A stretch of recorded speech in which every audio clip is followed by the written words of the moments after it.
Good morning, everybody. What a wonderful morning it is. It's time for morning manna. It is time for morning manna. Good morning, Manna fam. How are you guys doing this morning? Hope you had a great evening last night, and this morning you're up and ready to go. Got a word for you on this morning. And I just want to give Facebook Live just a minute or two, a second or two to get the audience together, and we're going to get right into the word. Now, I'm going to give you the text, the talk, and the takeaway. You already know what you're going to do, Manna fam. If it's your first time joining the Manna fam, we're glad you are a part. We get together about this time every weekday morning, running a little late this morning, but nevertheless, we're here. So you need to just get with us, because I'm going to give the text, the talk, and a takeaway that's going to give you word for your day. That's why we call it manna, morning manna.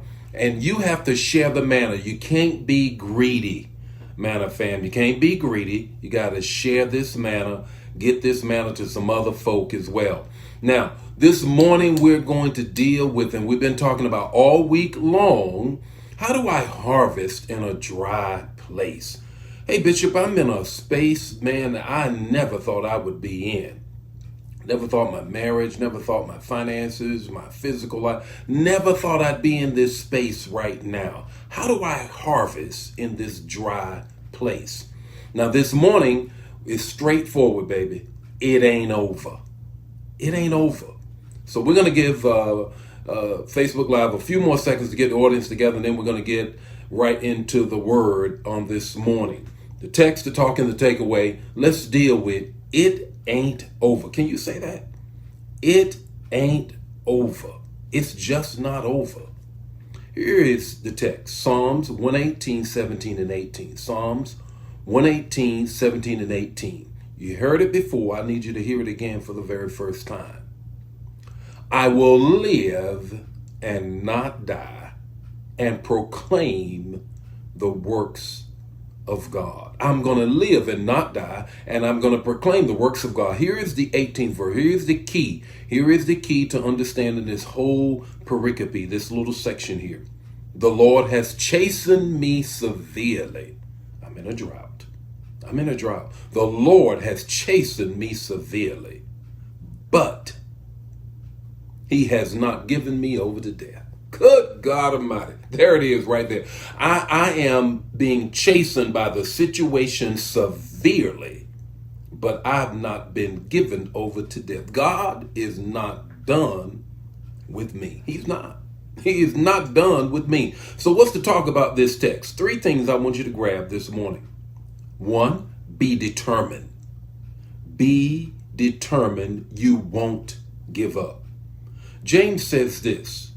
In the book of James, the brother of Jesus, the leader of the church in Jerusalem, pens these words. He says, let patience or tribulation or perseverance, whatever word you want to use there, have its perfect work.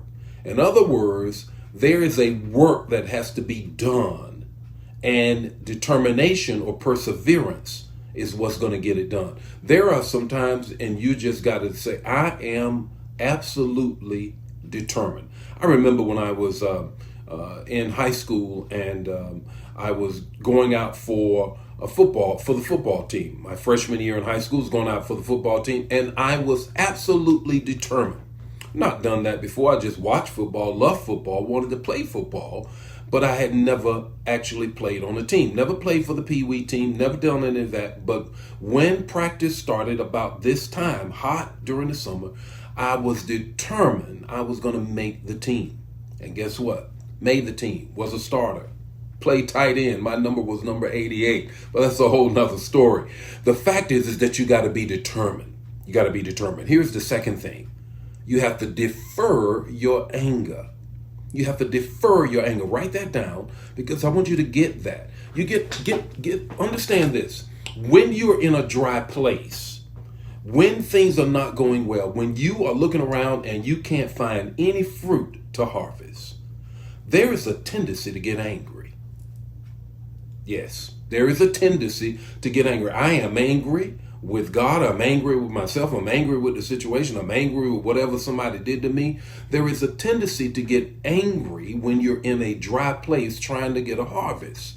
So what do you do with that? Defer your anger. Back to the writer of James, or James, the writer of his book. And he says, Ephesians, be angry, but sin not. Be angry, but sin not. So when I say defer your anger, anger is a valuable, I want you to get this. Anger is a valuable emotion. It can be destructive, but you have to defer it. You have to put it in the right place. Anger is adrenaline. And some people get addicted to it. Therefore, they remain in it and they do all kinds of destructive things. You have to understand, when you get angry, notice that your heart rate increases, your palm may sweat a little bit, your pulse may increase, whatever the case may be with your anger. But I'm trying to help you get something. It is an emotion, it is adrenaline that you have to determine which way is going to go. So you defer it into a positive action. You defer it into a positive act. I'm angry as all get out, Bishop, because I'm in this dry place. Now, defer it. You determine which way the anger is going to take you. All right. First thing is be determined. Second thing, defer your anger. Here's the third thing. You have to understand the delay that you're in is not a denial. The delay that you find yourself in is not a denial. What do you mean? You have to make sure you correctly interpret the moment. The moment is not the end.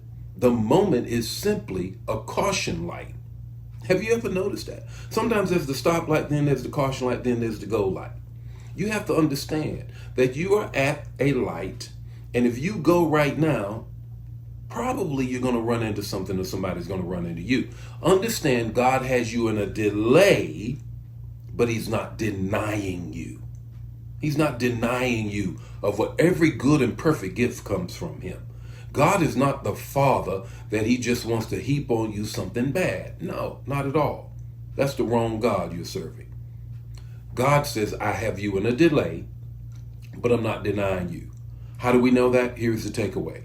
The takeaway is this: dying in my drought is simply not an option, because the 18th verse says, though he is severely chastening me, though this situation is really rough, he has not given me over to death.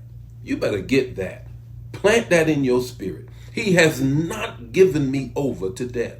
Though God may be dealing with me in this situation, though out of my own hands I might be in the situation that I find my in, God has not given me. You better memorize that verse. God has not given me over to death. He's not giving my marriage over to death. He's not giving my finances over to death. He's not giving my body over to death. He's not giving my job over to death. He is not giving this situation over to death. So you be determined. Know that the delay is not denial. And know that you have to then determine and know that he's not giving you over to death. God bless you. May heaven smile on you.